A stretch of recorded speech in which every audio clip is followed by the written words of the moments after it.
Our so-called leaders in Washington, whom we elected to safeguard our nation and our Constitution, are the betrayers, and that behind them are a comparatively small group of men whose sole objective is to enslave the whole world of humanity in their satanic plot of one world government. This satanic plot was launched back in the 1760s when it first came into existence under the name of the Illuminati. This Illuminati was organized by one Adam Weishaupt, born a Jew, who was converted to Catholicism and became a Catholic priest, and then, at the behest of the then newly organized House of Rothschild, defected and organized the Illuminati. Naturally, the Rothschilds financed that operation. And every war since then, beginning with the French Revolution, has been promoted by the Illuminati, operating under various names and guises. I say under various names and guises because after the Illuminati was exposed and became too notorious, Weishaupt and his co-conspirators began to operate under various other names. In the United States, immediately after World War I, they set up what they called the Council on Foreign Relations, commonly referred to as the CFR. And this CFR is actually the Illuminati in the United States. And its hierarchy, the masterminds in control of the CFR, to a very great extent, are the descendants of the original Illuminati conspirators. But to conceal that fact, most of them changed their original family names to American-sounding names. For example, the true name of the Dillons, Clarence and Douglas Dillon, once Secretary of the U.S. Treasury Department, is Lepowski. This is Frankfurt, Germany. 50 years after the Bank of England opened its doors, a goldsmith named Amschel Moses Bauer opened a coin shop, a counting house, in 1743. And over the door, he placed a sign depicting a Roman eagle on a red shield. The shop became known as the Red Shield Firm, or in German, Rothschild. When his son, Amschel Meyer Bauer, inherited the business, he decided to change his name to Rothschild. Amschel soon learned that loaning money to governments and kings was more profitable than loaning to private individuals. Not only were the loans bigger, but they were secured by the nation's taxes. Mayer Rothschild had 5 sons. He trained them all in the skills of money creation, then sent them out to the major capitals of Europe to open branch offices of the family banking business. His first son, Amschel Meyer, stayed in Frankfurt to mind the hometown bank. His second son, Solomon, was sent to Vienna. His third son, Nathan, was clearly the most clever. He was sent to London at age 21 in 1798, 100 years after the founding of the Bank of England. His fourth son, Karl, went to Naples, and his fifth son, Jacob, went to Paris. In 1785, Mayer Amschel moved his entire family to this larger house, a 5-story dwelling he shared with the Schiff family. This house was known as the Green Shield. The Rothschilds and the Schiffs would play a central role in the rest of European financial history and in that of the United States. The Rothschilds broke into dealings with European royalty here at Wilhelmshof, the palace of the wealthiest man in Germany. In fact, the wealthiest monarch in all Europe, Prince William of Hesse-Kassel. At first, the Rothschilds were only helping William speculate in precious coins. But when Napoleon chased Prince William into exile, he sent 550,000 pounds, a gigantic sum at that time, to Nathan Rothschild in London with instructions for him to buy consols, British government bonds, also called government stock. But Rothschild used the money for his own purposes. With Napoleon on the loose, the opportunities of wartime investments were nearly limitless. William returned here sometime prior to the Battle of Waterloo in 1815. He summoned Rothschild and demanded his money back. The Rothschilds returned William's money with the interest the British consuls would have paid him had the investment actually been made. But the Rothschilds kept all the past profits they had made using William's money. Nathan Rothschild later bragged that in the 17 years he'd been in England, he'd increased his original 20,000-pound stake given to him by his father by 2,500 times.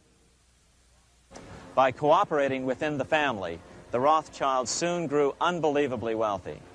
By the mid-1800s, they dominated all European banking and were certainly the wealthiest family in the world. They financed Cecil Rhodes, making it possible for him to establish a monopoly over the diamond and gold fields of South Africa. In America, they financed the Harrimans and railroads, the Vanderbilts and railroads and the press, and Carnegie in the steel industry, among many others. In fact, during World War I, J.P. Morgan was thought to be the richest man in America. But after his death, it was discovered that he was actually only a lieutenant of the Rothschilds.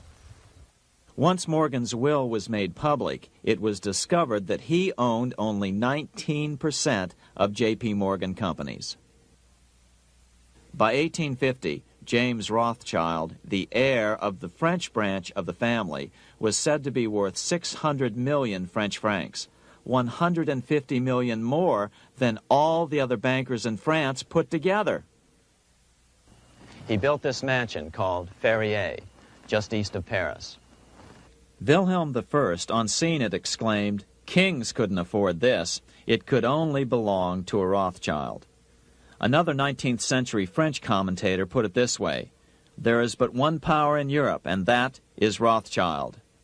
There is no evidence that their predominant standing in European or world finance has changed. There is a similar establishment of the Illuminati in England, operating under the name of the British Institute of International Affairs.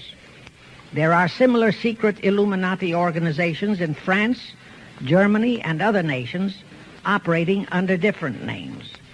And all these organizations, including the CFR, continuously set up numerous subsidiary or front organizations that are infiltrated into every phase of the various nations' affairs. But at all times, the operations of these organizations were and are masterminded and controlled by the internationalist bankers, who in turn were and are controlled by the Rothschilds. As revealed in News Bulletin number 122, one branch of the Rothschild family had financed Napoleon. Another branch of the Rothschilds, both branches the real masterminds of the Illuminati, financed Britain, Germany, and the other nations in the Napoleonic Wars.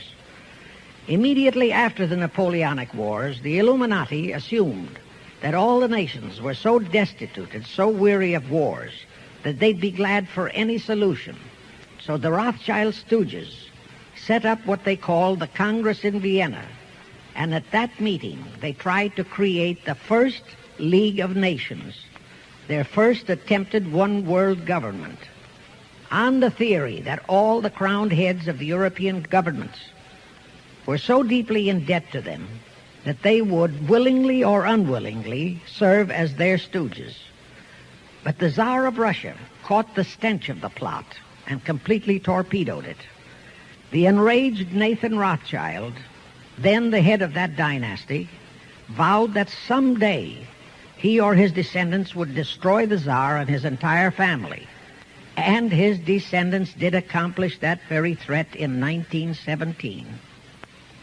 The Illuminati operates on the very long-range basis. Whether it will take scores of years or even centuries, they have dedicated their descendants to keep the plot boiling until they hope the conspiracy is achieved.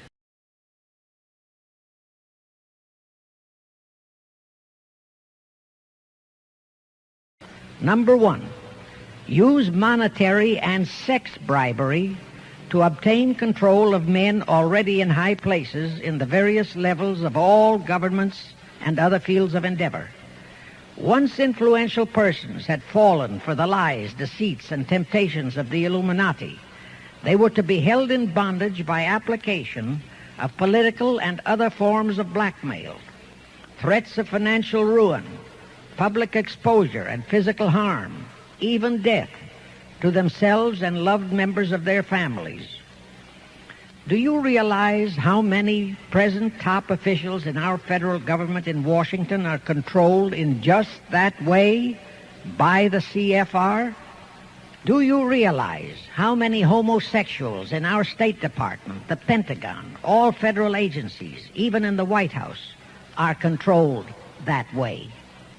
Number two, Illuminati and the faculties of colleges and universities were to cultivate students possessing exceptional mental ability belonging to well-bred families with international leanings and recommend them for special training in internationalism. Such training was to be provided by granting scholarships to those selected by the Illuminists. That gives you an idea what a Rhodes Scholarship means. It means indoctrination into accepting the idea that only a one-world government can put an end to recurring wars and strife. That's how the United Nations was sold to the American people. All such scholars were to be first persuaded and then convinced that men of special talent and brains have the right to rule those less gifted on the ground that the masses don't know what is best for them physically, mentally, and spiritually. In addition to the Rhodes and similar scholarships, today there are 3 special Illuminati schools located in Gordonstown in Scotland, Salem in Germany, and Anavrita in Greece. These 3 are known ones, but there are others that are kept undercover.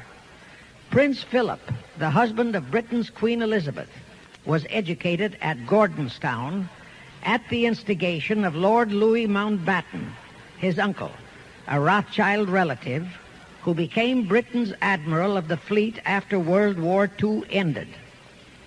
Number 3, all influential people trapped into coming under the control of the Illuminati, plus the students who had been specially educated and trained, were to be used as agents and placed behind the scenes of all governments as experts and specialists, so they would advise the top executives to adopt policies which would, in the long run, serve the secret plans of the Illuminati one-world conspiracy and bring about the destruction of the governments and religions they were elected or appointed to serve.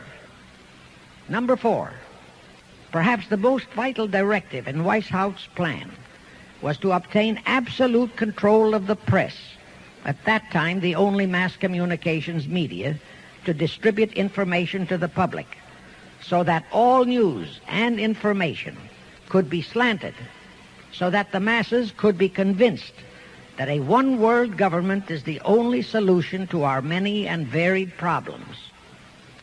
Now do you know who owns and controls our mass communications media?